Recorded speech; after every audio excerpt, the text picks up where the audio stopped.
투사장 동일시가 성숙한 투사와 어떻게 다른지를 살펴보기 위해 접수 면접을 하러 온 두 사람이 다음과 같이 진술했다고 가정하고 그 차이를 비교해보자. 환자 A, 사과하듯이 당신이 나를 비난한다고 믿을 만한 아무런 이유가 없다는 걸 알지만 어쩐지 그런 생각을 떨쳐버릴 수가 없어요. 환자 B, 따지듯이 당신들 정신과 의사들이란 뒤로 기대고 앉아서 사람을 판단하기만 좋아하잖아요. 그렇지만 난 당신이 무슨 생각을 하건 눈꽃만큼도 관심이 없어요. 여기서 치료자가 회개를 시작할 때 진심으로 친절하고 판단하지 않으며 관심이 있는 태도로 두 내담자를 대하였다고 가정하자. 두 내담자를 괴롭히는 것의 내용은 비슷하다. 두 사람 모두 치료자가 지나치게 엄격하고 평가적인 자세를 취할까봐 걱정한다. 두 사람 모두 내면화된 비판적 대상을 치료자에게 투사하고 있다. 그러나 이들의 의사소통은 세 가지 측면에서 서로 매우 다르다.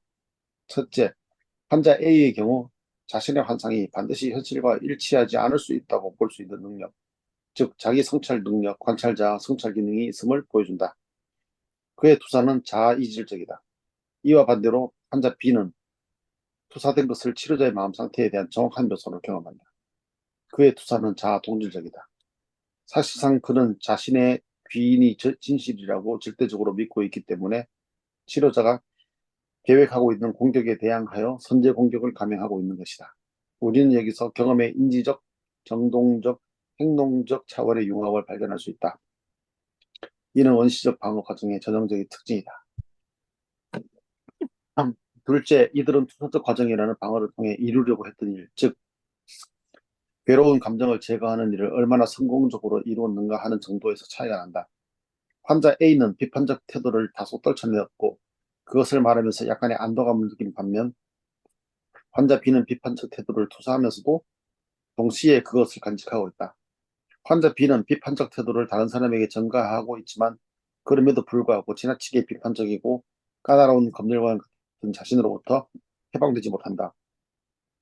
컨버그는 투사적 동일시의 이러한 측면을 투사된 것과의 공감 유지라고 표현하였다. 마지막으로 이들의 의사소통 방식은 매우 다른 정서적 결과를 낳을 수 있다. 치료자는 환자 A를 쉽게 좋아하게 되고 쉽게 작업 동맹을 형성할 것이다. 그러나 환자 B는 이미 치료자가 어떤 사람인지 확신하고 있으며 이에 대해 치료자는 환자가 생각한 바로 그 사람처럼 느끼기 시작할 것이다. 환자에 대해 호감도 안 생기고 쉽사리 판단하게 되고 굳이 애써서 환자를 돌보고 싶은 마음이 들지 않는다. 요약하자면 A에 대한 역전이는 긍정적이면서 부드러운 반면에 B에 대한 역전이는 부정적이면서 강렬할 것이다. 성숙한 투사와 투사의 동일시가 어떻게 다른가를 얘기하고 있어요. 그리고 이 투사라는 기제는 꼭 방어 수단이라기보다는 두 가지로 봐요. 경우에 따라서는 방어이기도 하지만 또 하나는 인식 수단이에요. 어떤 사물을 인식할 때 우리는 투사를 사용하죠. 이름과 형상으로 우리는 대상을 파악하는데 외부에 어떤 대상이 나타났다면 대상을 우리가 직접 인식하는 것이 아니고 우리 마음속으로 인식을 해야 되는데 마음의 눈으로 보는데 결국 다른 쪽으로 얘기한다면 내 마음에 비치는 상대방을 보는데 내 마음에 비친다고 하는 불가적인 개념을 거꾸로 서양적인 개념으로 투사라고 얘기를 하는데 내 안에 있던 어떤 내적 상태를 외부에 투사한다는 얘기죠. 그러니까 그런데 그것이 외부에서 오는 것이라고 또 자기가 받아들이니까 내 느낌은 내 안에 있는 그 대상에 대한 이미지를 외부에 투사해서 그걸 그대로 내가 다시 인식하니까 내 마음을 보고 있지만 사실은 그 내 안에 있는 것인데 밖에서 보고 있다는 거죠. 불가에서는 그걸 경계라고 얘기하는 대상인데 우리 범인의 마음은 항상 경계를 쫓아간다고 그래요. 대상을 쫓아간. 그래서 끊임없이 대상을 쫓아가는 마음이 우리 중생의 마음이라고 얘기를 해요.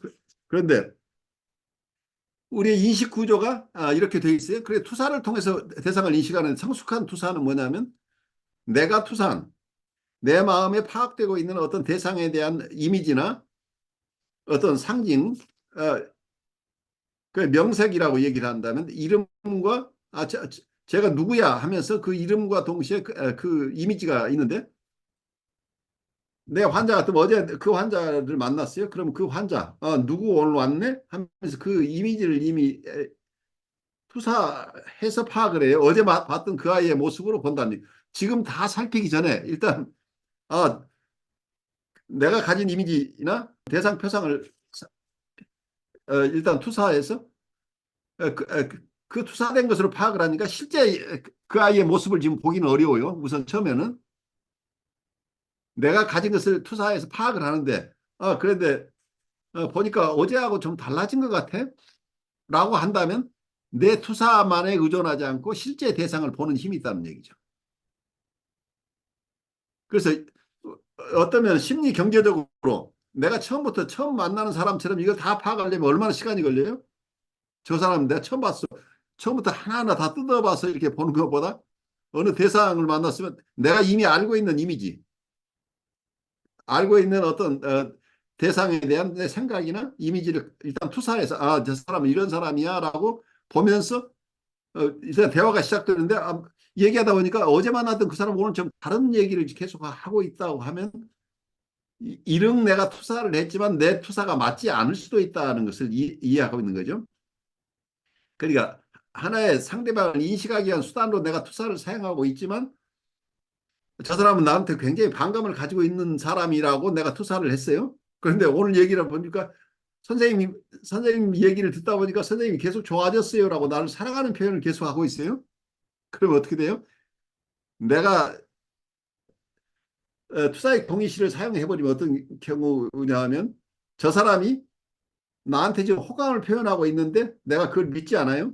내 투사를 가지고 상대방을 봤기 때문에.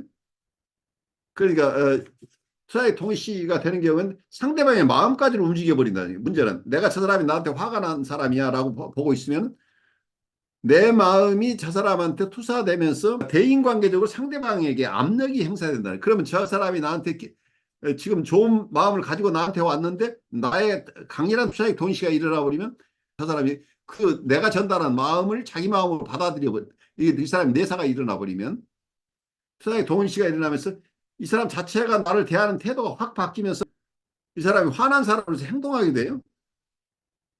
그럼 나한테 오히려 화를 내게 된다는 얘기. 그래서 상대방이 바뀌어버리는 이런 상황까지 일어날 수 있는 이게 병리적인 상황. 투사의 동의시가 너무 심하게 사용되는 경우에 그 상대방의 마음까지 움직이는 힘이 있다는 얘기예요. 그런데 일반적인 투사는 내가 사람이 화났다고 생각했는데 오늘 보니까 나한테 아주 미소를 지으면서 친절하게 다가오는 거. 내가 어제는 저 사람이 화가 났었는데 오늘은 그렇지 않네. 에, 오늘은 나한테 아주 친절하다고 이 사람의 실제 모습을 내가 볼 수 있게 된다는 얘기죠. 그래 허상을 벗어나서 실상을 봐야 된다.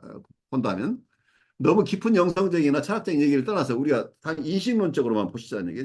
심플하게 내가 투사를 사용하는 경우는 내 마음에 저 사람에 대해서 가지고 있는 이미지나 저 사람에 대한 생각을 우선 저 사람이 투사를 했어요. 투사를 했는데 보니까 저 사람이 어제하고 내 마음속에는 그런 생각을 하고 있는데 저 사람 나한테 오늘 또 화낼 거야 라고 지금 하고 있는데 상대방이 나한테 미소를 지으면서 친절하게 얘기를 하고 있어.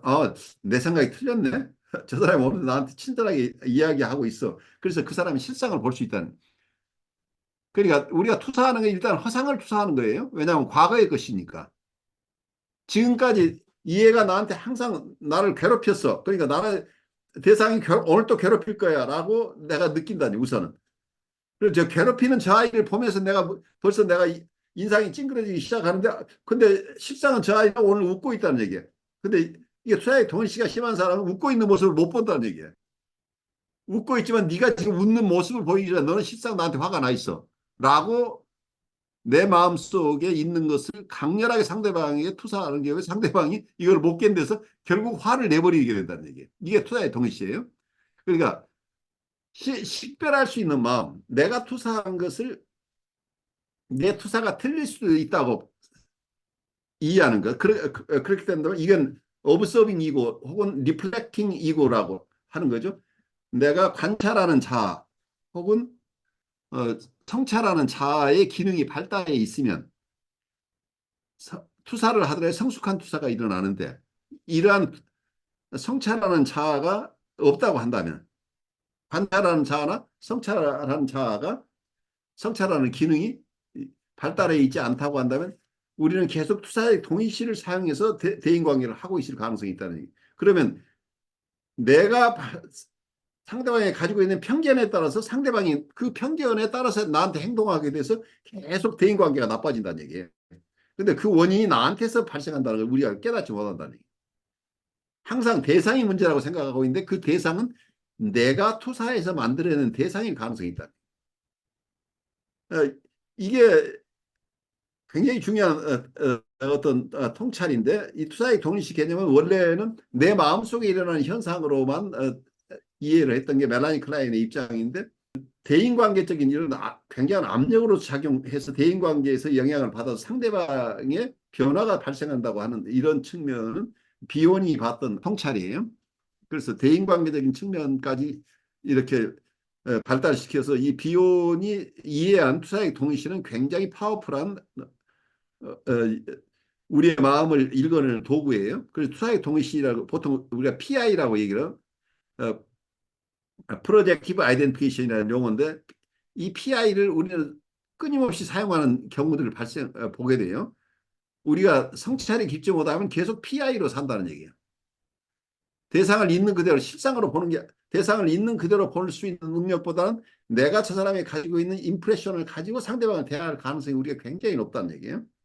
그렇게 되면 원만한 대인관계에 큰 어려움이 생긴다 보여요. 여러분들 이 투사의 동의시는 여러분들 많이 경험하고 임상에서도 경험하시고 여러분들이 교단에서도 경험하고 우리 가족의 삶 속에서 항상 느끼고 있는 우리가 이걸 개념화하지 않았지만 실제로는 많이 체험하고 있는 것들이에요.